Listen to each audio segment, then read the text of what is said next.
শান্তনু সবসময় ছিল মেধাবী, কিন্তু জীবন কখনো সহজ পথ মাড়ায়নি। ছোটবেলা থেকেই তার ইচ্ছা ছিল ইউটিউবার হওয়া। সে সব সময় ভিডিও তৈরি করতে ভালোবাসত, কিন্তু বাস্তবে তার পথ কখনো মসৃণ ছিল না। শান্তনু একটি নতুন ইউটিউব চ্যানেল খুলল, যেখানে সে গেমিং এবং বিভিন্ন প্রযুক্তি বিষয়ক ভিডিও পোস্ট করতে শুরু করেছিল। প্রথম দিকে সে খুব উৎসাহিত ছিল, বিশ্বাস ছিল যে তার চ্যানেল দ্রুত জনপ্রিয় হবে। কিন্তু প্রথম কিছু মাস তার জন্য কঠিন হয়ে উঠেছিল।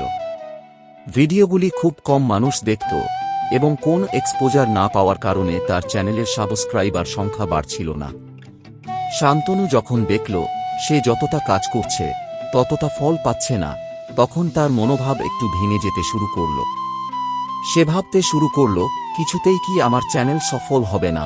বন্ধুরা তার পাশে ছিল, কিন্তু তারা সবার মতোই বলেছিল, ধৈর্য ধরো, সময় লাগবে।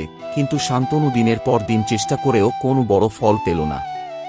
তার মনোভাব ক্রমেই হতাশ হয়ে পড়ল।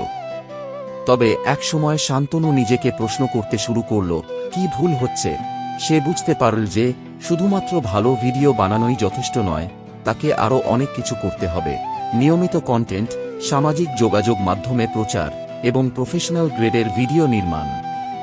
কিন্তু সে আরও একচোট চেষ্টা করার সময় সংসারে কিছু বাস্তবিক সমস্যা এসে পড়েছিল। সে নিজের পড়াশোনা এবং ইউটিউবের মাঝে ভারসাম্য রাখতে পারছিল না। পরিবারেও চাপ পড়েছিল, কারণ তারা তাকে পড়াশোনায় মনোযোগ দেওয়ার জন্য বারবার বলছিল। শেষমেশ শান্তনু চ্যানেলটি বন্ধ করার সিদ্ধান্ত নিল। তার মনে হতো, এটা হয়তো আমার জন্য নয়। সে কিছুদিন ইউটিউব থেকে দূরে সরে গেল এবং তার জীবনের অন্যান্য দিকগুলিতে মনোযোগ দিল।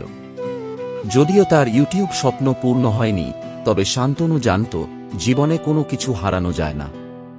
সে নিজেকে নতুন করে চিনতে শিখেছিল এবং বুঝতে পেরেছিল যে সাফল্য শুধু ভিডিও বা চ্যানেল থেকে আসে না, বরং সাফল্য আসে নিজের পরিশ্রম, চেষ্টা এবং জীবনযাত্রার থেকে।